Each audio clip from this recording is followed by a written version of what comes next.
Hey, what's up? It's Jim, and today I'm going to talk about the film Tarzan from 1999. Tarzan, at the time when it was released, was considered kind of a little bit of a comeback for Disney. They hadn't had the greatest time in the later 90s as much as they had with their triumphant successes with the early 90s. After Pocahontas and Hunchback of Notre Dame, which weren't as well received as the previous four films, they kind of hit a snag, really. Both Hercules and Mulan did not make over $100 million, and both were quite costly. But Tarzan actually did, despite being an incredibly expensive film, and really captured the public's imagination. If you look at most of the reviews at the time, most of them are talking about this is the best special effects they've seen since The Matrix, which at that time was like a compliment, and was trying to appeal more to the times with Tarzan's vine swinging and vine kind of surfing, I guess, that's kind of similar to extreme sports, and the designs that are very anime influenced. Suddenly Disney was realizing they weren't the only game in town and they needed to kind of change things up. Now, most of this was probably because Pixar had happened and suddenly times were changing and they realized there were more animation influences going on than there used to be, and this film kind of reflects that. You've seen that before with Disney films like Peter Pan, which reflects more of the Warner Brothers style, and in this I kind of actually like when Disney does that because they always put interesting twists on it. This film isn't really trying to be like a Poochie element to the 90s really, which is good. It actually finds great ways to bring that in to the Tarzan story, thus why this animation is so hailed, and it's not like, hey, remember when Disney made that lame anime Tarzan with extreme sports in it and shit. The animation really works for the character and works for the story while also doing those things, which is very smart. Tarzan is a character who's been going on through film history, from silent film to the 30s to Greystoke or Greystone, whatever, to even the one that's about to come out. And it's kind of surprising, and Disney was surprised actually that no one had made an animated film. And it makes sense that through the cinematic evolution of this character, and since he's had so many different iterations, that Disney would take their crack at it as well. I think it's an interesting way to tell the story. When you're watching this film, you're almost more interested in the animation than the story because it's not the greatest screenplay in the world. But it definitely recaptured the imagination of the public and a lot of critics. And I'm not like shitting on Hercules or Mulan. I actually like those movies. But as someone who's around in the 90s, the praise for this movie reminded me so much of the earlier Disney films and not of those films. It felt like those kind of just came out, did fine, and then left. And Tarzan left this like lasting impact. People were hailing it all throughout that year. 1999 was actually a very big year for animation. And as much as it did all those things and brought Disney and showed Disney could use modern influences to make a really spectacular movie, they did the exact opposite of that and kind of ruined a pretty good movie by having the songs of Phil Collins, which to me is the absolute worst thing of this whole fucking movie and still kind of ruins it for me and brings it down quite a bit because I had to listen to some of Phil Collins' awful dreck that isn't in the air tonight, which is his only good song. It's all that crappy adult contemporary stuff that I really wish I didn't have to listen to, and unfortunately Tarzan has, which really brings down the entire movie to a screeching halt. After a shipwreck with Tarzan's parents, human parents, and he is left, and apparently his parents were killed by a cheetah, and so gorillas raise Tarzan and make him into the king of the jungle. He's friends with gorillas and elephants and all sorts of wildlife creatures, and he's getting along, and his gorilla father doesn't like him, but his gorilla mother does like him, until one day Jane and explorers from England have come to his jungle in Africa to find gorillas and explore, and he's suddenly taken with Jane and taken with these new human explorers as they're the first humans he's met since he was an infant, and he's very fascinated by them while not sure what to do and not sure whether he should stay in the jungle or stay with these humans and the conflict that goes within.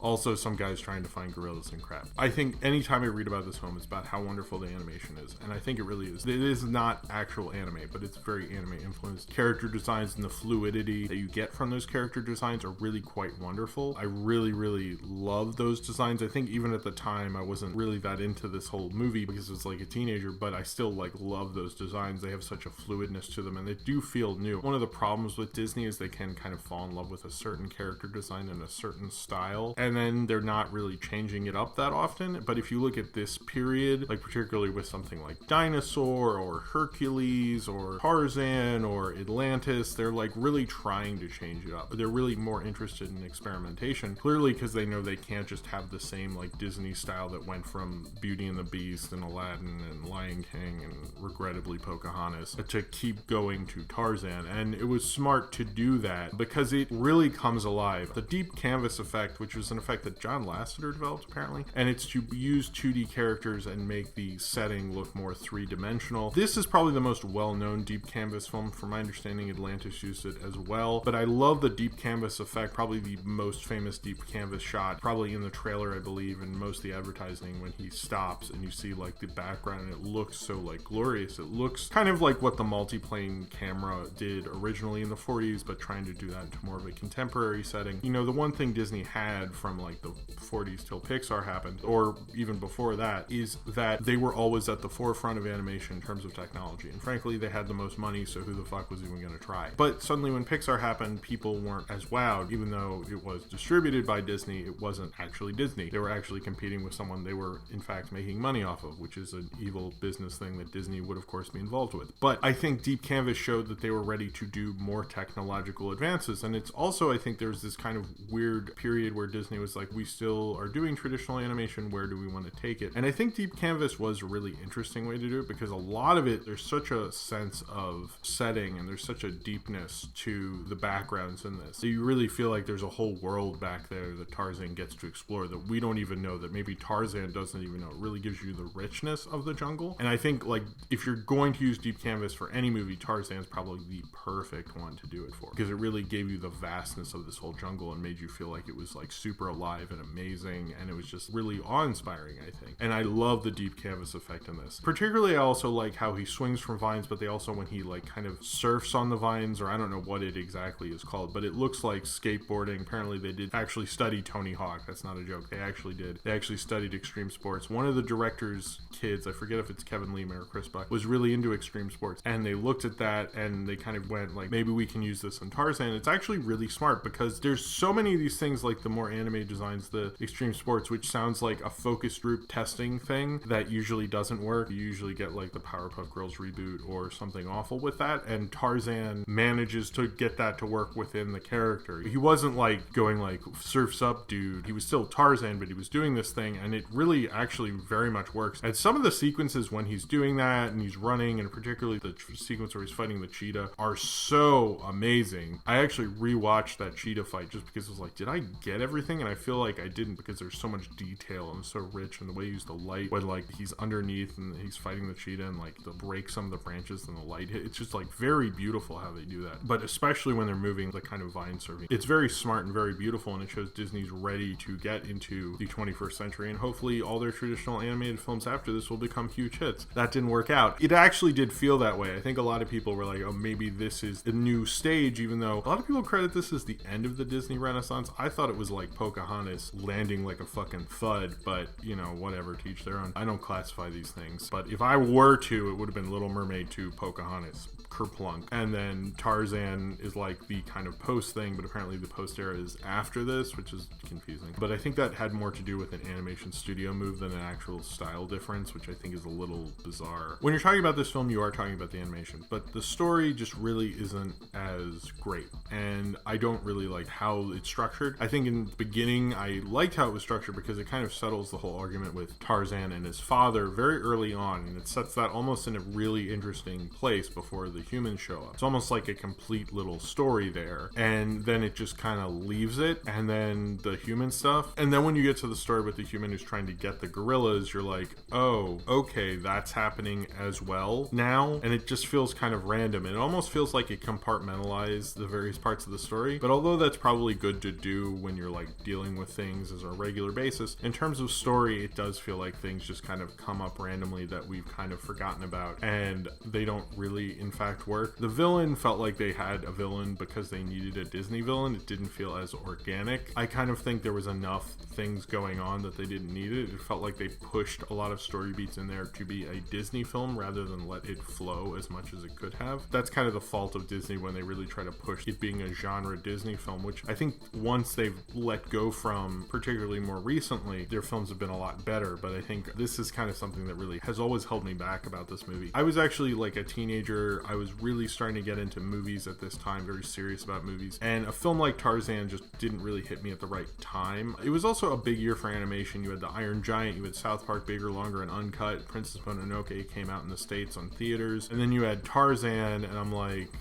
what the fuck? It didn't really resonate with me, and all its kind of familiar Disney beats kind of felt phony, because I was also like 15, 16, so of course I'm gonna think that shit's phony. I think it was a little too tough on it. Also, the critical acclaim for this film was like really overwhelming. It made a lot of top 10 lists, which I still don't really get. Rosie O'Donnell really annoyed me at the time, or at least her in this movie. I don't think she's that bad. I don't think she's that good, but I don't like hate her. I'm just kind of like, fine, it kind of works or whatever. Tarzan is an interesting place in the film. It doesn't do the eroticism of the early 30s films. It kind of does references to the various other versions of Tarzan. I know they use Greystoke, the prequel to Tarzan that came out in 84, and it does the Johnny Weissmuller call, which actually that did come from the movies, by the way. A lot of people don't realize that, but that's from the 30s, and Johnny Weissmuller. It tries to do more of the origin story thing. It's interesting that the older people who watch the classic Hollywood stuff, their version of Tarzan is almost more to do with the sequels and less of the origin stories, and probably our generation has been more used to the setting up of Tarzan with Greystoke and this movie, but they're more like adventure movies, and this is more of an origin story. It's kind of an adventure movie, but not as much, so it's kind of interesting that we've kind of unfortunately let go of the things that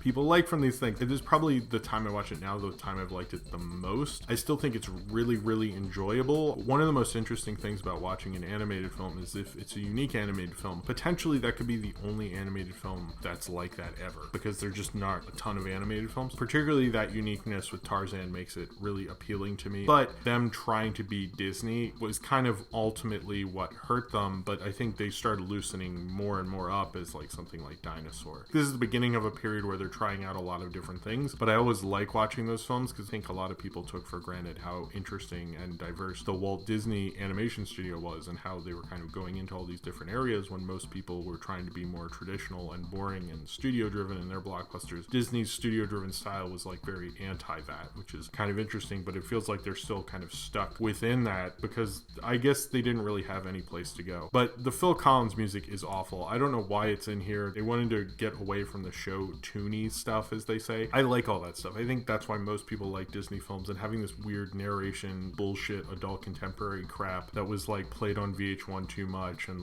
was like really pushed by culture, and I really hated it. And the music for Tarzan to me represents the bullshit side of the 90s. I was so glad to be done with and that we don't do anymore. I don't get why Phil Collins was in this. It's like, didn't Paul Simon have an album where he used like more African and world music? Like, why not that? Stylistically, it doesn't even actually make sense because this film is trying to be so modern and natural within the character, and Phil Collins, I know Elton John doesn't scream Lion King, but that worked. Like, why didn't you get a modern person who could have worked within a Disney film? They do have that one song that's trying to be kind of like the musical Stomp, which is like very odd. That was the only part of the 90s thing I was like, whoa, late 90s. And I like the Seinfeld kind of esque dialogue in some places about piranhas, and Peppy might be an elephant and go, well, he eats peanuts. The dialogue's actually very funny between the animals. I actually quite like it. But the music is absolute garbage. It brings down the whole movie. It sucks when it's like basically really wonderfully well animated sequences to really forgettable, really horrible Phil Collins songs that I will never listen to outside watching this movie. And I regret the moments in my life I've had to listen to it as moments when I'm grasping for the last breath of my life. I will go like Phil Collins ruined at least a couple days of that, with the exception of Within the Air Tonight, which is an awesome song. I actually do like this movie. I think it's not perfect. I think it has a lot of problems. Its major problem is Phil Collins and Disney's miscalculation that was like at all good music or decent, or anyone with taste would like that beyond 1999 if you were a soccer mom crying in your van while you waited for your kids to get out of soccer practice because you know you're wasted your life, but you know they have something within their heart. Is it love? What was it? I don't remember. It doesn't really matter. I don't think Phil Collins gave a shit either. I really wish they had gotten somebody cool to do the music, or at least like traditional Disney music would have been better. But this is like, what the fuck? I mean, the score is fine, but the Phil Collins is awful. Phil Collins, just like, after like the 80s, just like, don't have Phil Collins involved in things other than like paying for the check at the restaurant. Was Peter Gabriel busy? Oh man, that would suck if like you're like, let's get Peter Gabriel. Oh, let's just get Phil Collins. That's like Phil Collins' whole life probably. Despite Phil Collins sucking tremendously, I still like this movie. I kind of wish Phil Collins wasn't in it, but I still like the uniqueness of it. I love the vine surfing. I love the design of it. I kind of enjoy it despite its major script problems and how it doesn't really flow into the kind of just Tarzan movie it needs to be, and maybe it had it set up the villain better and grown that character more organically than, oh yeah, but I'm crooked. And you're like, well, we got he was not the greatest, but like you could have built it a little better. And I like Lance Hendrickson as a gorilla. I think that was cool. Every version of Tarzan has its uniqueness and says something about an era, really, and it says how an era would adapt them. And I think this says something about the 90s, is it says there's a lot of interesting, cool things that people knew what to do with, and there was a lot of bullshit, and his name was Phil Collins. And it kind of reminds me of both the good and the awesome things about the 90s and what came alive in art and culture and what was interesting and what I totally hated and why I'm not really nostalgic for this decade. And that's probably what Tarzan represents to me, but I also think it's a really fun animated film, and I still think if you haven't seen Tarzan, it is definitely worth checking out, and especially if you are interested in the character. It's interesting to see where Disney took this story and what they did with the story, and I think they took it to a very organic 90s place that wasn't bullshit and corporate, in a way that made it all work together and made an amazing animated visual feast of a movie, which unfortunately we'd never get to experience the likes of again. So if you have seen Tarzan and you would like to talk about it, then comment below in the comments and subscribe if you would like to.